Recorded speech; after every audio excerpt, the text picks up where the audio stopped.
Good morning, good afternoon, and good evening. My name is Aidan Ward, and welcome again to another weekly opening and verifying a global unit pay technical webinar. Like I said, my name is Aidan Ward, but before we get into the introductions as to who I am, I just want to go and do a huge shout out to a couple of people and a couple of teams that might not actually go and get the recognition that they truly do deserve. Number one, the translation team. You guys are absolutely amazing. Thank you so much for your efforts. You've gone and done the impossible, and we love you very much.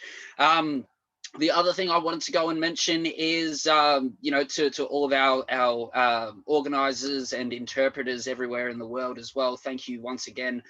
You know that you're appreciated, and as well as our branding team as well, because as you can see, we've got the new brand on show for everyone to go and see, which is super exciting. And it's very interesting because of over in Australia at the moment, we just went and had an eclipse. And in astrology, that usually typically means that it's the end of something and the dawn of a new beginning. So very fitting that tonight's the webinar. We've just had the eclipse finish and we've got the new brand ready to rock and roll. Now, who am I? As I said, my name is Aidan Ward. I'm the project manager assistant for Global Unit Pay. I'm co-host of the Life of the Brothers of Everrich podcast. I'm an agent in the Everrich Partner Program, soon to be consultant. I've got to go and get the MLCI firing and up and going again. But I'm also a member of the Generals of the World for Peace Association, because we are all striving towards a new economic evolution of the world, and we're also striving towards a better world in general. And the Generals of the World for Peace Association is incredible for it. So next slide, please. Unfortunately, Marshall won't be attending tonight, so this is just going to be my very first solo technical webinar, which is very exciting and a little bit daunting, so please do go easy on me. Basically, what we're going to go and do tonight is we are going to teach you how to go and set up your very new Global Unit Pay, how to go and get verified with the least amount of struggles. And also we're going to go and open up at the end for a live Q&A, which if you do have any questions anytime throughout the webinar, please do go and drop your question in the Q&A box, and we'll go and address that once we're complete. So everyone ready to go? Yep. Awesome. Just put a plus in the chat if you can see me and hear me correctly. Just get some pluses happening, if that's all right. Yay, beautiful, fantastic. All right, let's get going into it.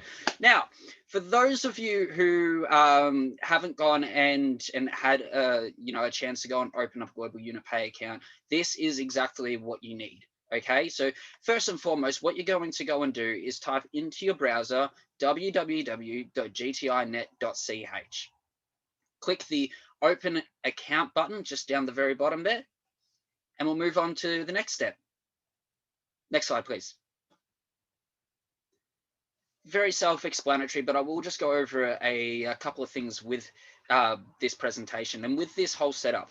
First and foremost, I just want to go and iterate that at any time throughout this setup and verification, anytime it's asking you details, it's based on how the government knows you. So wherever you are, wherever you're a citizen, typically you'll go and enter in the details that A, match your Everrich account so that we can go and link it all up, and B, so that the government knows you and our KYC and KYB team can actually, go and see, okay, this is the right person with the right name. We know who they are. Fantastic. Tick. But look, we'll get started. First step is to fill out your first name and your last name in the allocated fields. You want to go and enter in your email address that you've used within Everrich as well. And this is so that we can go and sync your Everrich back office with your Global Unit Pay account. So there is that bridge between the back office and GU Pay, which is super cool. For your password, you can have it anything you like. It just has to go and be a minimum of 8 characters in length, have 1 capital letter, 1 numerical digit, and 1 symbol. Otherwise, you can go and, it doesn't have to go and be the same as your Everrich account. It can go and be something that you've made up on the spot. Step number 4, you'll now need to go and click both tick boxes. One to certify that you are 18 years of age or older, because only those who are of age, typically 18 is the accepted age globally, and that you aren't also a robot. We want to make sure that every single account is a legitimate account. You won't be able to go and have a duplicate account as well with this. So it's very important that you go and tick that you are of age and that you've also not a robot, which obviously you aren't. Final step is to go and click the blue button that says create account, and we'll move on to the next slide. Cool. Now, as soon as you've gone and clicked that last, that create account button, you're going to be brought to this page here. It's going to go and say right up the very top, as you can see, your account is not active. Please verify your profile. Once again, you won't be able to go and have any functionality or operations within Global Unit Pay until your account is verified. And it's really important that we go and get everything right the first time, so to save yourself some time, save yourself some energy, and also go and take the load off our team that do go and verify and make sure that everyone's got that big green tick saying, yes, okay, this person is legitimate. Step number 2, we go and click on to go to my profile to move on to the next step. But before we move on to the next slide, I just want to go and bring your attention to step number 3, which is our typical email for support is info@globalunitpay.ch. If you want to go and write that down and just make a general note of it, then I would recommend doing so, because that's going to be your bread and butter email address to go and contact our support team. Next slide, please. Okay, so this isn't you don't have to go through this step, but it is worthwhile. At least I've gone and said that it's worthwhile for me, because I don't operate in euros, nor do I go and operate in Swiss franc. These are our 3 available currencies at the moment. Eventually, we will go and add other currencies as well, so that there is that diversity. But at the moment, Euro, USD, Swiss franc, take your pick which one you want to go and operate out of. It's going to be primarily, most of your functions once you have been verified in that specific currency. But as you can probably guess, there's a lot more operation and functionality for those, in the European countries at this time, but it's going to be rolled out to other countries going forward. Next slide, please. Okay, now I want to go and bring your attention to step number 2, because we've already gone and selected our currency, so we don't have to go and worry about that step just right now. We've already gone and done it. Now, at any time throughout this process, okay, you're going to go and see these big blue buttons that go and say either verify your email, verify your phone, submit information. And these are all going to go from gray to blue when it's turn to go and be completed. It's kind of like a call to action. Okay, so if down the track you've gone and completed the application and the verification, but it still hasn't been green lit, go back into your account and just make sure that everything is either in processing or verified stage, and that will go and give you an indication. If it's got a big blue button saying that you need to go and either verify your phone or verify or submit information or give a proof of address, which we'll get to later on in the presentation, then that goes and indicates to you straight up that, okay, I've missed a step, I'll go and do that now. And that might go and be the difference between weeks or months of, wondering, well, hang on, why is my account not, set up and verified? So we'll move on to the next step. Click the big blue button that says verify your email to move on to the next part. Next slide, please. Awesome. So if you don't see the newly sent email within 1 to 2 minutes, and it will be sent through to the email that you provided right at the very start. So this is why you need to make sure that it's the same email address that you've gone and used with your Everidge account. Just make sure that it's not in your spam. If you can't see it in your primary, typically it will go and be in your spam. If it's not in either, then just click the resend button that I've got and highlighted there with the big blue button. And that will go and resend the email, and you should be able to go and see it. But typically, just wait 1 or 2 minutes after you've hit it the first time. Sorry, once you've gone and hit verify your email, it will automatically send after that. Okay, next slide. Awesome. All right, cool. So this is the subject heading that you want to go and look at within your inbox. Account created successfully. Welcome to Global Unit Pay, with a big exclamation mark, because we're very happy to have you on board. Now, all you need to go and do for this step is go straight down to the big, I suppose, blue hyperlink that goes and has the platform address, as well as a whole bunch of unique characters that are specifically for you. Now, you can either click that hyperlink and it will go and take you to a new tab automatically, or if you want to go and highlight all the characters from the H all the way down to, in this instance, the 7, it'll be different for yourself. Then you can just go and copy and put it into your browser, okay? But generally, I would go and recommend just clicking the hyperlink, and it will save you a whole lot of trouble. Next slide, please. Awesome. We've already one step down. We've already got that big green verified tick where it comes to email verification. We're going to go and do the exact same thing with our phone number. So we're going to click the big blue button once again that says verify your phone. Next slide. And what we're going to go and do now is we are going to go and enter our country code. Now, our country code is very, very important, because otherwise it won't go and be a legitimate sync with your phone number. It's pretty self-explanatory in that instance. For this presentation and for this example, I've gone and used +61.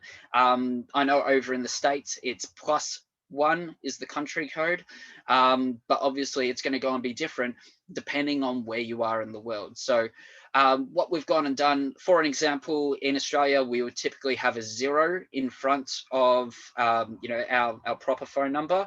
We just go and replace that with +61. So if there's a 0 usually in your phone number, remove that, put in the country code, and you should be okay. Okay. Click verify to move on to the next step, that big blue button. Once again, awesome. Next slide, please. Similar sort of thing to when we went and did the email verification, okay? You won't receive a text or a call via phone. I know that there are some companies that when you do go and verify your phone number with them, they'll go and send a text message, or you can opt to go and have a a call from overseas come through. We don't do that. We typically just want to go and do it through the email. So you will go and find another email that goes and says phone number added. Now, you just want to go and make sure that the phone number that you've gone and put in is the country code followed by your mobile number, and that'll go and automatically get added to your Global Unit Pay profile. And it will also go and show, and I like this touch because it really goes and shows just how, I suppose, how focused we are on having everything legitimate, everything real. There's no way that anybody can go and take any shortcuts, and there's no way of there being any security breached, which is a big, big, big thing, especially in this day and age with the internet and whatnot. You can hear some massive horror stories. So it'll go and show you your IP address, the device name, and also the time when your number was verified. Just so that you know that we've got your back covered for this. Next slide, please. So we're already 2 steps in. Those are the 2 easiest steps, of course, but I'm going to walk you through this, okay? So we're going to go and click that button that says submit information. Next slide, please. And we're going to go through the user verification process. Now, it's really important that you have a valid photo identification document, either a passport or a driving license, depending on your country, or a photo ID for this next part. Also, make sure that your camera is clean. Okay, so make sure that it's not blurry, that it's not going to go and obscure any details, because we are going to need your webcam going first and foremost. So if you don't have a webcam on your computer or your laptop, or you should have one on your laptop, but if you're using a desktop and you don't have a webcam, best to go and do this on somebody else's laptop or your mobile phone as well. That also works. So we'll go and click that big blue button that says start verification and move on to the next slide. Okay, so with these instructions, take your time. You no need to go and rush this. You have a full 10 seconds to go and do the necessary movements so that it captures every single angle of your face. It will also go and give you a 5-second countdown before it starts doing the video recording so that you can prepare yourself, okay? All that we're going to go and do is I want you to go and imagine that you click that start video recording, okay? And it'll go and do the 5, the 4, the 3, the 2, and the 1. And then all you're going to do is stare at the camera like this. Wait 3 seconds. 1, 2, 3. 1, 2, 3. Pause. 1, 2, 3. And that's it. That'll go and capture every single angle of your face.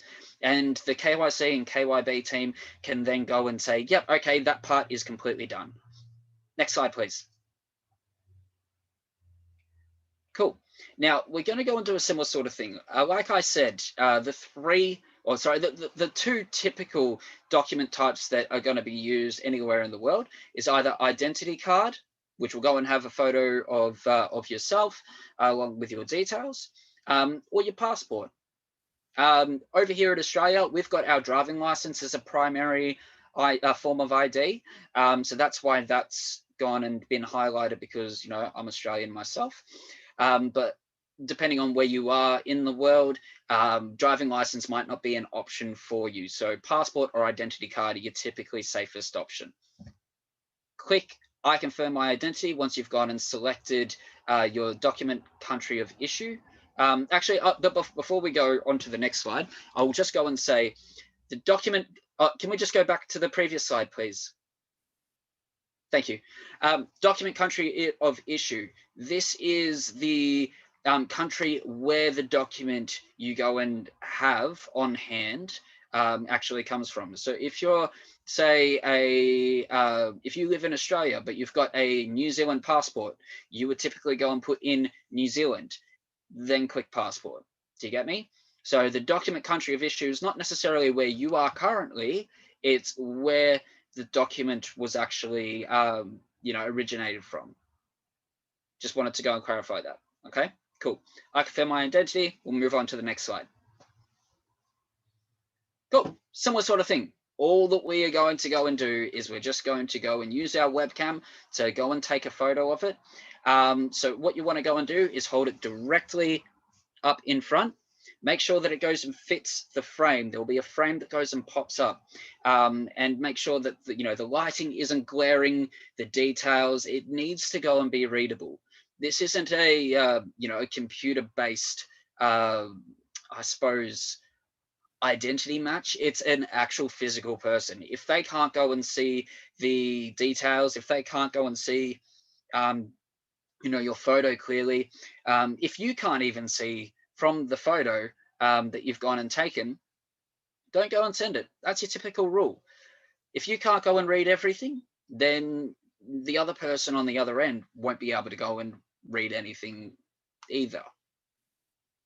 Okay, just if you guys can go and put a 1 in the chat, if that makes sense, that'd be amazing. Can I see some ones, please? Hey, Jimmy, I see you. How's it going, buddy? It's good to see you. Well, good to have you on board, actually. I can't see you. Alternatively, what you can go and do, thanks, Charisse. So what you can go and do as well is you can go and click this button down the very bottom that says upload photo. Okay, and what you can actually go and do, and this is something that I personally have gone and done when I opened up my own Global Unipay account, is I went and took a photo of my ID with my phone, both front and back. And this was just to go and make sure that, because I don't trust lighting on a typical day. Sometimes, the sun will go and come down, and it just ruins the shot. So go and take a photo, send it to your computer or wherever you actually do it, and just upload it. That's also another option. Next slide, please. And you just want to go and make sure that that's for the front and also the back as well. Okay. So as you can see, I selected to go and upload my photo instead of taking it on the phone via my webcam. Make sure that your ID is valid with at least 6 months left on the expiry date. Cannot stress this enough. Okay, you wouldn't be able to go and leave the country with a passport that expires in 2 months, right? It's very similar to setting up and verifying your Global Unipay account. If your passport or your ID card or your driver's license goes and expires within 6 months, then you will need to go and seek an alternative. Okay. Once again, just make sure that they aren't blurry and that they are right side up. So they need to go and be right side up. They can't be upside down as well. You know, that just makes more work for the KYC or the KYB, and they'll put just a big cross through it. Okay. All right. So then once we've gone and uploaded all of our documents, we're going to go and click the big blue button that says submit for a final approval. Next slide, please. Okay. So for this, all we're going to go and do is we're going to transfer the information that was on our ID that we've gone and provided into this form. Okay, so it needs to go and match character for character, name for name, location and expiry date. Everything has to go and match the document that you've just gone and submitted as your ID. Okay, so go and click your title, whether you're a Mr. or a Ms. Put in your date of birth. Now, it'll go and give you a prompt as to whether it's year, month, date, or date, month, year, or month, date, year. Okay, so it'll go and actually tell you what format you need to go and put it in. Just make sure that it's in the correct format. Cool. We're going to go and move on to our given names. So if your ID has got both your first name and your middle name, put in your first name and your middle name. If it only has your first name, then only put in your first name. Your surname, self-explanatory. Make sure that it matches the same as your identity document. So if you've been married since you've gone and had your passport done or your ID been issued, and you know that surname doesn't go and match your actual surname now, you will need to go and put in the surname that is on the document. Yep. Then we're going to once again put in your citizenship, not so much the document country of issue, but just your citizenship, where you are a citizen, but of course put in the identity document expiry date as well. I believe with passports it's 10 years from issue. For driver's licenses here in Australia, it's typically 3 years. I'm not too sure with the identity card, but you would know when it's going to go and expire. Okay, then we're going to go and see that button right down the very bottom, number 7, that goes and says next. Once you've gone and entered in all the information and all the fields have been complete, that's going to go and highlight blue, and then we can click to the next step. Next slide, please. And of course, the other detail that wasn't on that last slide is, of course, your address. So you want to make sure that that address is the same as your ID document that you've got and uploaded. So address, city, postcode, and country of residence. Cool, awesome. Next step. Next slide, please. Thank you. Hey, look. We've got 2 verifieds and we've got 1 processing. Okay, it is going to go and take some time once the full form has been completed. Generally 24 to 48 hours is when you'd go and hear a response, but due to volume, sometimes that might go and change, so we're going to go and move on to the individual's application form. So we'll go to the next slide by clicking the submit form. Next slide, please. Hey, there we go. All right, cool. So individual's application form, very, very similar to what you've gone and done already twice. We're going to put in our first name followed by our surname. So this is how you are known by now. So if there was a change in your name earlier, then you know, this is where you would go and put in the information to who you are now. Makes sense. Your former names, of course, if you want to go and put any in there as well. Of course, if you've got and had a change of surname, then this is where you would go and put in any former names. And also any other names, because sometimes, you know, people do have, you know, things pop up where they have to go and have their names completely changed. Of course, we want to go and make sure that the identification number that we had with our ID document that we uploaded is entered in for step number 2. Okay, so every single ID document that you go and upload will go and have a serial number or an ID number that goes and matches to what the document is. Cool. Beautiful. And of course, we want to go and put in the date and also the place of our birth. So this is where you would go and put in your date of birth in the format of year, year, year, year, followed by the months, and then followed by the date of the month. Then you will go and put in the city that you were born in, and then the country. Make sense? Cool. Can I get a couple of pluses in the chat just to go and make sure that we're all following? Awesome. Thanks, Patricia. We're all good? Fantastic. Hey, Valentin. Beautiful. Awesome. Lovely. We'll move on to the next slide. Oh, Charisse, you're on the game tonight. Awesome. Current residence address is the next step that we are actually going to go and put in. So this is going to be per the proof of address document. So the proof of address document is what you'll be submitting later on down the track, and that's to go and show your current residential address. Okay, so we'll get to that step a little bit later on, but right now this is where we go and enter it in initially. So this is the address that you're currently residing in. All you have to do is just enter in address, the city, the country, and the zip or the postal code. Now, of course, if you do have an alternative address for mailing or other purposes, this is where you would go and click yes. If not, then that's completely fine. But if you do click yes, you'll just need to go and submit the same sort of information once more. Cool. Next slide, please. Lovely. Okay, so country of citizenship. We get a lot of queries about people stating that they have dual citizenship. This is the place where you want to go and enter in the all that information. Okay, so your primary country of residence would go and be where you went and put the identification document. Okay, so if that came from New Zealand, I would go and put this in for New Zealand. And then if, of course, you're, you know, you're a citizen for another country now, then I would go and put in, you know, the second one, but very, very similar. All you have to go and do is just enter in the country, document type, the document number. So if it was the same as the identification number that we went and did a few slides prior, then that's when you would go and put it in.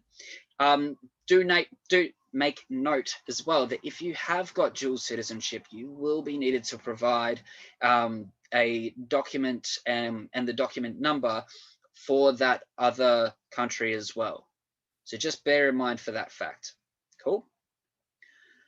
Next step is very similar to what we went and did with verifying our mobile phone, is that, or if you've got a telephone as well, you can go and put that in. Personally, I haven't had a telephone for the last 10 odd years. I think they're becoming a little bit obsolete, you know, but telephone, put in the country code, then the area code, and of course the number. And then for mobile as well, put in the country code and the number as well. Once again, getting rid of that 0 at the start of the number, that'll just go and make everything so much easier. You will need to go and supply a mobile phone number. The telephone number is optional. And of course, just enter in your email address, the same one that we went and did right at the very start of this presentation. And we should be able to move on to the next slide. Okay, now I'm going to go and just slow this one down a little bit because this is a really, really important step, okay? We can't go and have any relatives or of a politically exposed person or a politically exposed person. And this is why it's really important that we go and provide as much information so that we can go and so the KYC team can go and distinguish who we are from a politically exposed person who might go and have the same name. So this is another reason why we have to make sure that all of our details are absolutely, 100% clean. It goes and reads, and I'll read it out for you so that you're all across it. Close family members, spouse, person with whom partnership has been registered, parents, siblings, children, children's spouses, and persons with whom children have registered partnership are all considered relatives of politically exposed persons. Close associates, a natural person who, together with a person who performs or has performed the duties of politically exposed person, are the members of the same legal entity or an organization which does not have a status of a legal entity or maintains other business relations, or a natural person who is the only beneficial owner of legal entity or an organization which does not have a status of a legal entity established or operating de facto, with a view to receive economic gain or other personal benefits for a person who performs or has performed the duties of politically exposed persons. Now, I'll read the last part just to go and make sure that everything's understood. It's basically saying that it's a little bit difficult. I will go and seek clarification for this so that I'm not, going over. Marshall usually goes and does this slide, but unfortunately he's not here. Probably prominent public functions in the European Union, international or foreign state institutions, the head of the state, the head of the government, a minister, a vice minister, or a deputy minister, the state secretary, the chancellor of the parliament or the government or a ministry, a member of the parliament, a member of the Supreme Courts, the constitutional courts, or any other supreme judicial authority whose decisions are not subject to appeal, the mayor of a municipality, the head of a municipal administration, members of the interim special envoy and authorized minister of a high-ranking officer or the armed forces, a member of managing a supervisory body, a state-owned entity, public limited liability company, private limited liability company, where the state owns shares or a proportion of shares and entitling it to more than half of all votes at a general meeting of shareholders of said entities. Basically, if you are any one of those, you will need to go and click yes, but unfortunately we won't be able to open up a Global Unit Pay account. If you aren't or are the relative or aren't the relative of anyone who is any of that, then do click no.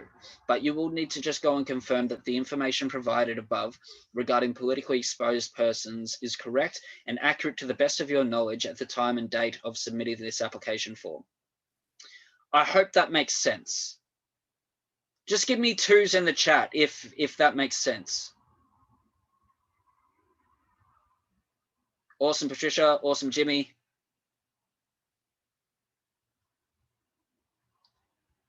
Perfect. Hey, Marshall, he's on. Very nice. Awesome. Charisse, on it. Beautiful. Next slide, please. Okay. Now, we've had to go and get some clarification with this slide specifically because we were getting some questions that were kind of being misunderstood with the information that we were providing on the slide. So that's all been fixed. This is where we're going to go and enter in all of our tax-related information, okay? It is very important that we do supply with the tax information because we want to go and keep our license. We want to go and keep doing everything above board, and this will go and maintain the integrity of not only just Global Unit Pay, but also our partners as well, because this is part of the global portfolio and we need to go and protect it just as much as we go and do other elements of the global portfolio and Everich as well, okay? So you're going to go and enter in your primary jurisdiction where you are a resident for tax purposes. So if you are working in America, okay, then you will enter in your tax identification number. Even if you're a citizen for another country, all right, if you're residing in America and you are working in the United States, then you will enter in the information related to where you go and work. Make sense? I just need some pluses in the chat just to go and make sense, because this is very, very important, guys. I just want to make sure that everyone's across it.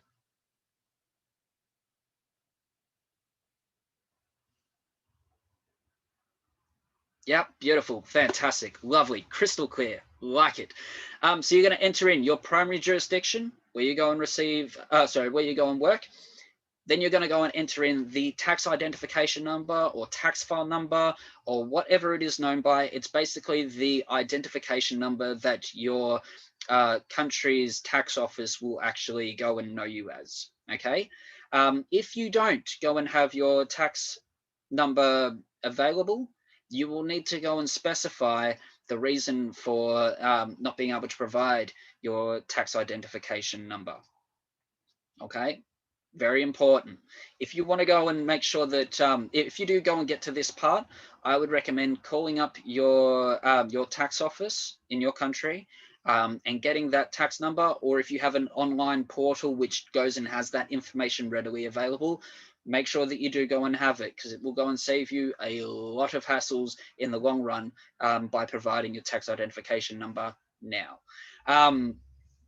After we've gone and entered in our tax number or specified the reason why we don't go and have our tax number on hand, you will need to go and tick either A, B, or C, just one of these three, that confirms that you are a US citizen or resident in the US for tax purposes, that you were born in the US but are no longer a US citizen as you voluntarily surrendered your citizenship as evidenced by the attached documents that we've done previously, or confirm that you are not a US citizen or resident in the US for tax purposes. Very simple. So once you kind of ticked one of those three, whichever goes and suits yourself, or whichever goes and fits your position, then we'll move on to the next slide. Cool, awesome. Now, this was another one that needed a little bit of clarification based on what was shown on the slides, but has now been amended. And I hope that this is being able to be understood everywhere around the world, okay? So this is where we're going to go and be honest about the information. Jimmy, if you want to go and drop your question in the question box, just with a little bit more specifics, happy to go and answer it straight after. Information about sources of funds. So this is where you're going to be putting your, where the money is coming from into your global unit pay account. So if it's going to be your salary, that's an option. If you are putting in some savings, you need to go and click that as well. This is where you go and enter in as much information as you possibly can. You know, if it's winnings or income from other family members, real estate sold, whichever goes and applies to you, tick as many boxes as you absolutely can.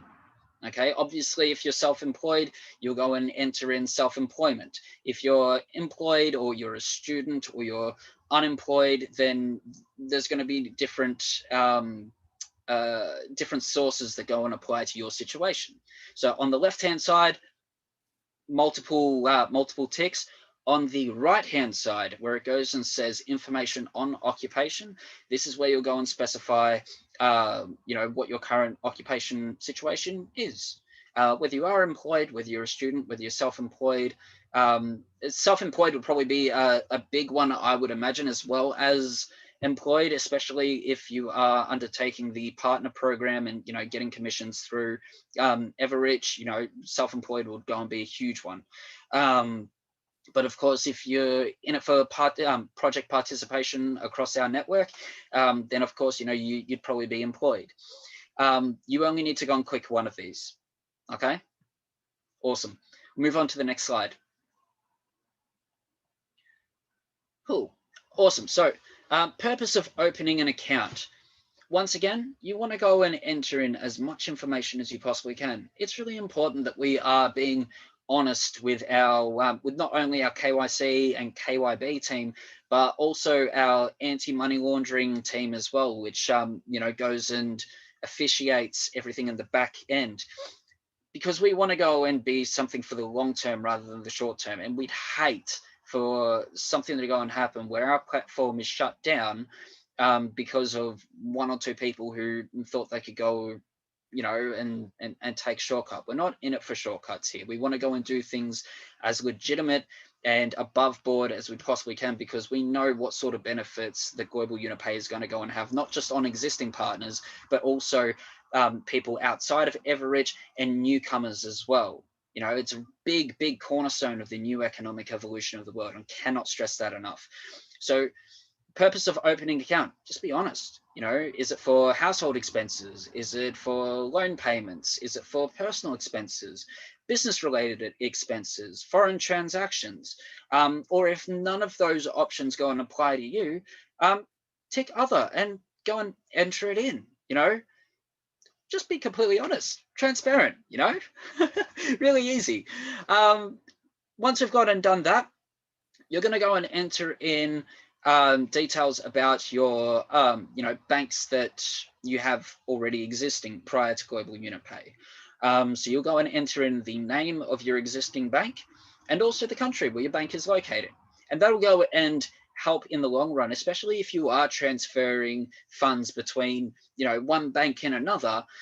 You know, our teams can go and look back and be like, oh, okay, well, they've gone and specified that they've got this bank in this country and this is where it's going to. Yeah, no worries, big tick. You know, now, of course, if you do have more than one bank, then this is where you would go and enter in, you know, basically all banks that you go and have, just provide the bank name and also the country. Super simple. Move on to the next slide, please. Cool. All right, we're almost done. We're almost there. Almost there. Now, this is where we're going to go and specify the countries from where you will be sending money from. Okay. Naturally, we have Switzerland and the European Union, you know, as the primary default options. But if you're like me and not in either of those countries, you'll just go and click other and then type in the box, you know, where the money will be sent from. So in this instance, Australia. We're going to move on to the next part over to the right, which goes and says countries to which funds will be transferred, which means the countries in which funds from your Global UnitPay account will be sent to. So on the left, sent from. On the right, sent to. And they should they should go and match up. They may not, but I would go and hazard a guess and or, you know, have a safe assumption that you know, it'll go and be the exact same on either side.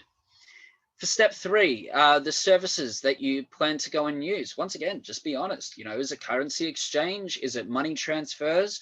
Or is it, you know, payments and electronic money account? You can put in all 3 if you'd like. You can put in 1, whichever goes and applies to you. Okay. The next part is part number 4. Now, you probably can't go and read this. This is basically your monthly turnover of funds in the account. So what is our team going to go and expect to go and see in your Global UnitPay account coming through? Is it 0 to 1,000 euros? Is it 1,000 to 5,000 euros? Is it 5,000 to 10,000 euros, or, you know, 10,000 to 50,000 euros? You only need to go and tick 1 box out of these 4.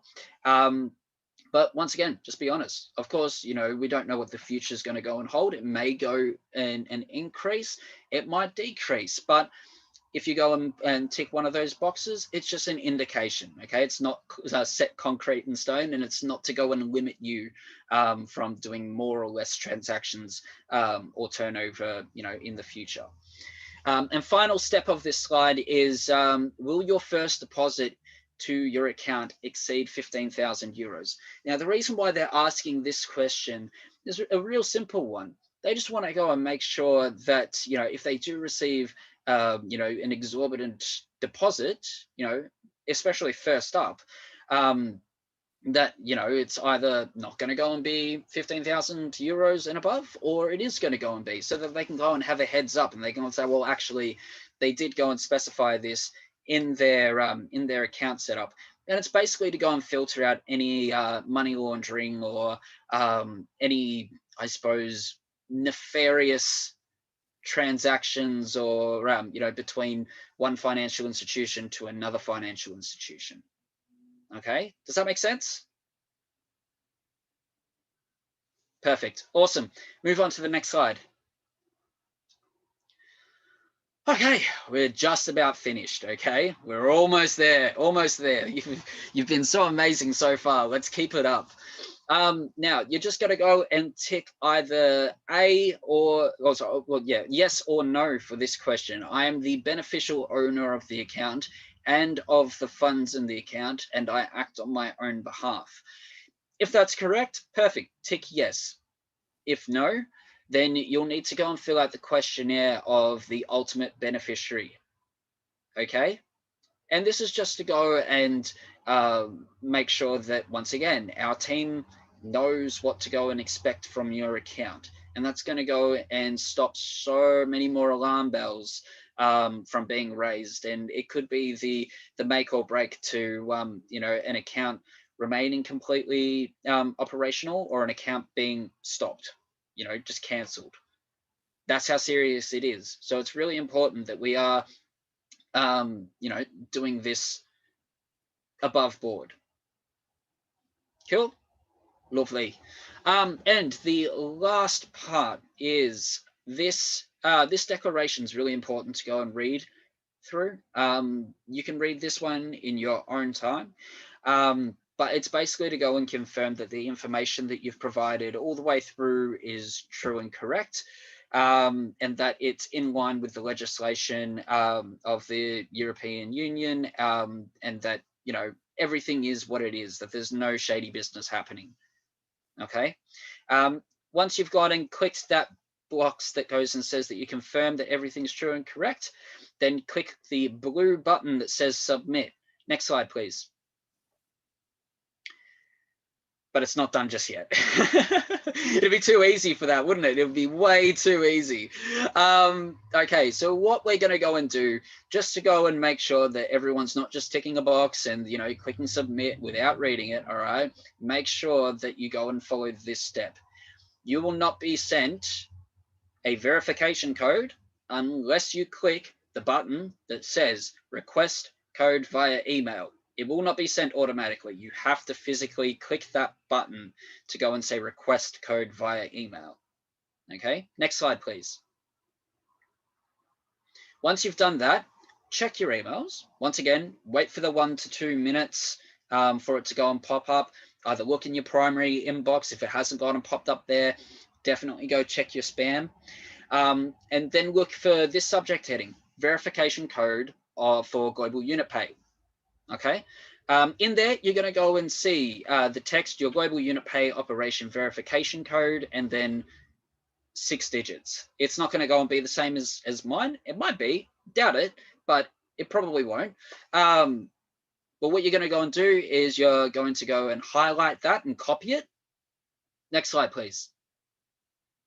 And you're going to go and paste it in this field here that I've gone and highlighted as 4B. All right, because this is a 3-part step. But once you've got that 6-digit code pasted in, then all you need to go and do from there is click the blue button that says submit. That's it. Awesome. Next slide, please. Almost. One final step, promise you, and then you're all done. I promise. Okay, so this last part I mentioned earlier before, I believe it was in identity information, where it was asking about your proof of address. Okay, this is where you're going to go and submit that document and make sure that it goes and matches the same information that you went and put in that field for identity information. I believe so. It might have even been in the application form. There's lots of slides. So we're going to go and click that big blue button that says submit files. Next slide, please. Hey, there we go. Awesome. And you're going to be taken to this page here. And it's really important that we do go and read through these instructions. Otherwise, once again, you might think that you've gone and uploaded something, but it turns out that it hasn't been uploaded and you're still waiting for it to go and be, verified and processed, all right? The document that you go and use, it needs to go and be in the original PDF or JPEG format. And if it's a bank statement that you've decided to go and use, it needs to be all bank statement pages. And the file itself cannot go and exceed 10 megabytes. Okay. Now, the documents that we go and accept is utility bill. So either electricity, telephone, gas, water, what have you, just so long as it's got the address proof on there. Either a bank or a post office savings account statement. So once again, if you do choose to go and use a bank statement as your proof of address, make sure that it's the full thing and not just a screenshot of a screenshot of a screenshot of a screenshot. This isn't Inception, we just want to go and make sure that it's the original document, okay? And the final one is any documents issued by government departments. So if the identification document that I went and used previously is, has got the same information as what, I currently live in now, you can go and use that, just so long as it's true and correct to, your current residential address. Make sense? And of course, we want to go and make sure that, that the validity of and how recent these documents are is within 3 months. If you want to go and make sure that all your T's are crossed and all your I's are dotted, make sure that it's within 2 months. Okay, that's just to go and make sure that it is all relevant, all up to date, all present, all current, and it's going to go and make your life so much easier. It's going to make our team's life so much easier, and when everything's easier, then everything just runs smoothly, right? Awesome. Once you've gone and attached the files, whether it was a JPEG or whether it was a PDF, and it's been uploaded, there's going to be a big blue button right down the very bottom. You can probably see it highlighted in gray because, at this point in time, I hadn't gone and uploaded the documents. But once you have, it will highlight in blue. Once again, call to action. We're going to go and click that blue button and move on to the next slide. And that's it. I want to just thank you all for bearing with me. I know I might not be the most polished with this, but, fall forward, right? Before we go and move on to the question and answers, I'd just like to go and make note a couple of things, okay? Take note of your unique user ID. This will be of huge importance in the future. It already is, in fact, especially if you're in a country that is allowing the withdrawals from your back office into Global Unit Pay account. This user ID, you need to go and provide it every time you're going to go and make a withdrawal. Anytime you're looking to go and do a peer-to-peer transfer, okay, you will need the other person's user ID. And it can be found really easily just by clicking where it says your name with, the profile space. You can just go and copy it. You don't even have to highlight it. Just click the copy button and then, paste it in wherever it's required. Also, you'll receive a dedicated message from support if they do have any further questions. Or if the account has been successfully approved and is operational. But thank you for choosing to go and join us at Global Unit Pay. I really do appreciate you guys. Hey, no worries, Charisse. Any time, as long as it's Wednesday at 10 p.m. Australian time, or 12 p or 3 p.m. Moscow. Move on to the next slide. Beautiful. Now let's go and open it up for question and answers. I think Marshall's been answering the questions via his phone. Well, yeah, no open questions. Okay, ladies and gentlemen.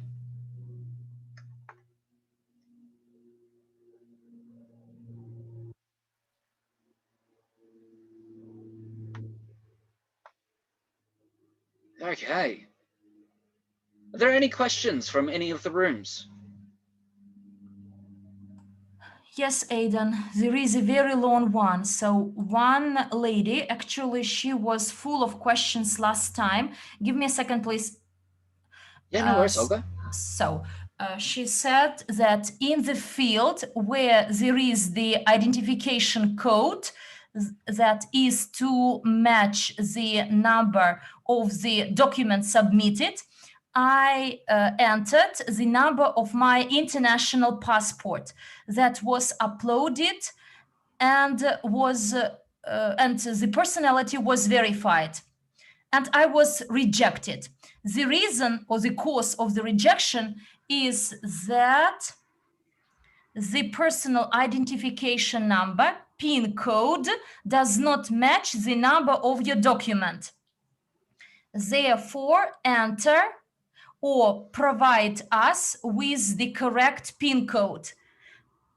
If it is not available, then enter or enter your accurate identification number. So this is the message she received from the GTINet. Yes. She doesn't understand which number. Yeah, she doesn't understand which number is to be entered. Okay, so over there you put like your passport number or your identification number you provide. Is a document number. So they ask you for a PIN number or the document number. So you can enter your passport number there. You don't enter your tax identification number. You enter your passport number. Okay. Yeah. Passport number.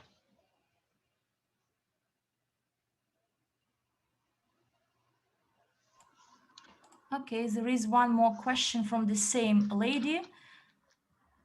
So she says that I am registered as an individual entrepreneur, but over the last 3 years, I had no income, no revenues. And I submitted the zero tax declaration to the tax authority. Should I tick in the left column for incomes of the individual entrepreneur? Indicate myself as I am self-employed. What should I do? Because over the 3 years, I haven't received any revenues. I'm registered as an individual entrepreneur. So what is the best option for me to indicate? Is her business number still active?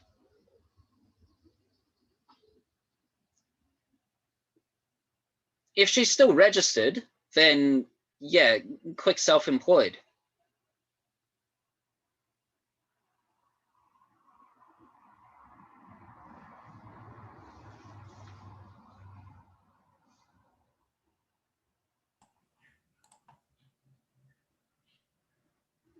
So there is one more question about non-completed verification.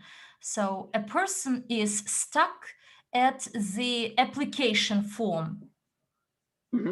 After correcting some mistakes, as soon as I got a letter where these mistakes were indicated, but there is no confirmation of the verification, meaning that this blue button is back again, but in the field, the validity of passport, there is a mistake indicated. Eden, did you get it? Yes, I've got that. Thanks, Marshall. So, yeah, so basically what happened is when you get a blue button, that means there is something that you made a mistake. So you need to submit it again, re-edit it again, okay? So the verification, the individual form will be fully submitted once you complete all the information correctly, and then put the PIN. You see the Eden was showing you the PIN. You have to click the button send to receive the code to your email. Until you click the code, you copy it, and then you click submit, and then you see processing, right, on the main page of verification. That's how you know you have submitted all the information. Before you do that, it's like you haven't completed the form at all. So you have to, if the person still see the blue button, what you need to do is click submit documentation. Again, go through and make sure each step has been completed properly, and then you have gone through all the process until you put the code and hit submit. Okay, that's what most of the people are having issue with. They complete everything and they don't fully submit the application.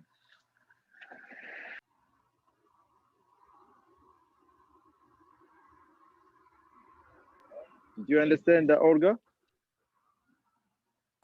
Yes, it seems they do understand. But there is this lady again with this question about the ID number. She said that she has indicated her passport number. So her number of the international passport, because you said that she should indicate the passport. But there is this message that the personal identification number, PIN code, does not match the number of the document submitted or indicated. Could you please explain it once again to her? Yes. So for example, they ask you for PIN, personal identification number, or the document number. So she will need to enter the document number of the document she has submitted. So if she has submitted the international passport, you need to check the passport number of that document and enter the same number. Okay, so you can't enter different one to the one you submitted. Do you understand?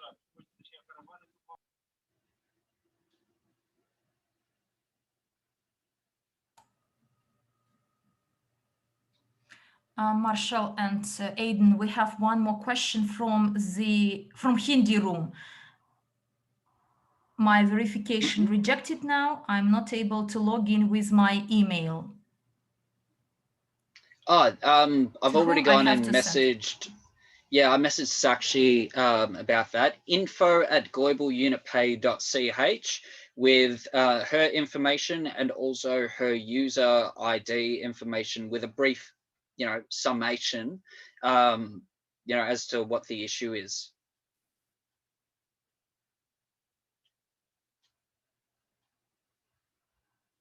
So info@globalunitpay.ch.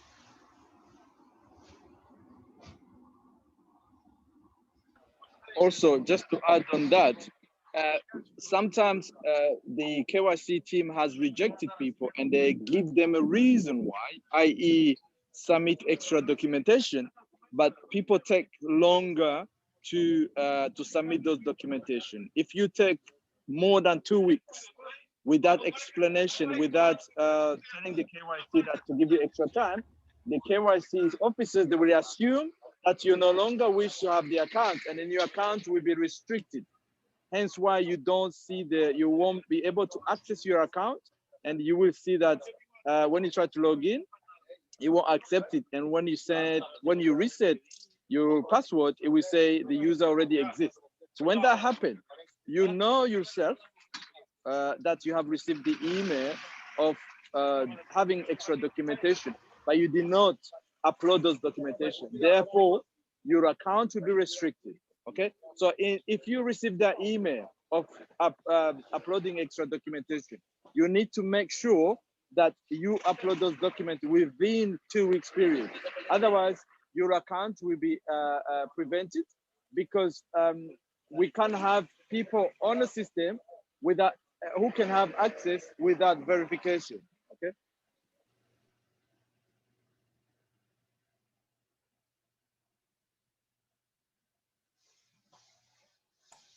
There is a complaint, like a heavy complaint, about the verifiers not accepting the documents in the Russian language, only in the English language, that there is some translation software to be used.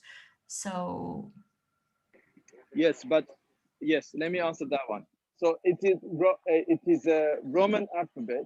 It has to be submitted. It's not Russian only. It's like Indian and Ethiopian or Arabic. You need to translate those documents officially. Okay, people, you guys need to understand that this is not something just falsified. The company get audited every time, and they have to prove that they have done everything possible to prevent money laundering or make sure that we know the identification of the person. So the KYC officers, they can't take your document and go to do Google Translate. It doesn't work like that.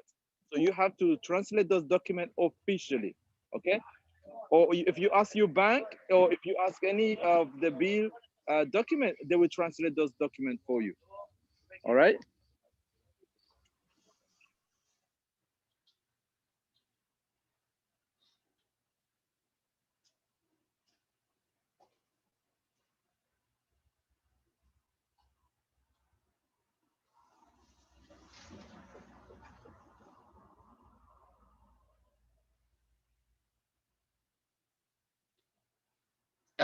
Yes, so the question that came through in the Hindi room, if you're using PAN for tax, and that's the equivalent of your tax identification number, you will need to go and put in your PAN number. Okay, just wherever it goes and says tax identification number is more sort of a globally understood what your tax office goes and uses to identify you anywhere in the world. It doesn't have to be Australia or United States. It's for your country. So if it's a PAN over in India, then it'll be your PAN number. Question here. I've registered and verified before however, there wasn't bank and minute details as much described today. Is that a compliment? I'm not sure if that's a compliment or a question. We have a question about the user's identification code. How can we request this code to be sent if there is no such a field you showed in your presentation?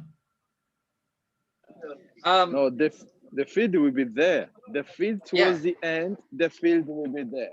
Okay, that means if you don't see it, you haven't gone through the whole process to the end. Yeah, could you please go to the previous slide? Previous slide, please. Yeah, there we go. Here we go. All right.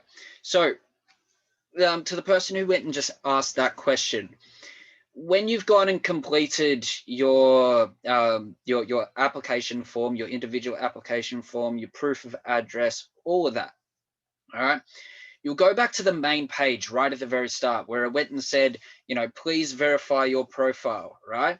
But in the top right-hand corner, you'll go and have the name that you've gone and provided, your name, okay? And that's your profile. That's basically your account settings, if that makes any sense.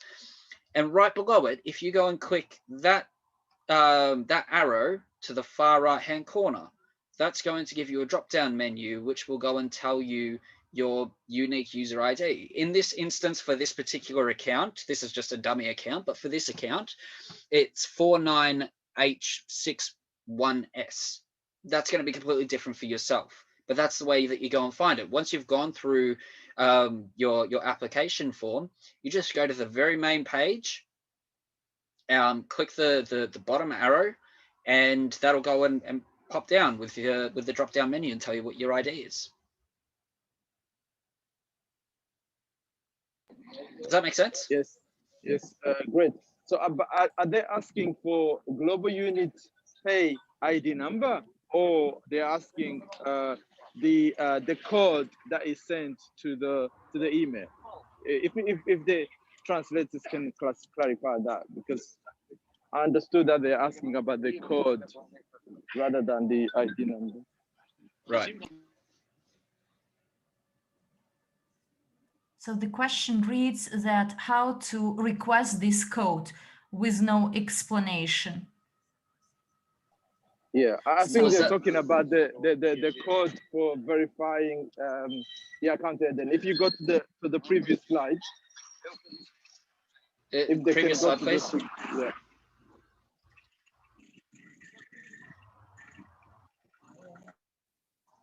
Can you go to the previous slide, please? One more. Previous slide. Previous slide. Yeah, this one here. Yeah, I think it's. Was this what they're referring to, Olga?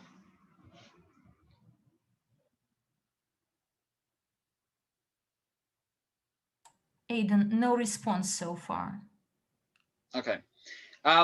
Just to go and cover that base, if you don't go and have the verification code sent through, like I said, it's not automatic. You have to click that blue button that says request code via email. Otherwise, it won't actually go and send. You won't go and receive it otherwise. You have to click that button, otherwise you can't go and get through to the next step. And then all you need to do is just go back to your emails, find the 6-digit code, and then just enter it in the space above where you went and requested.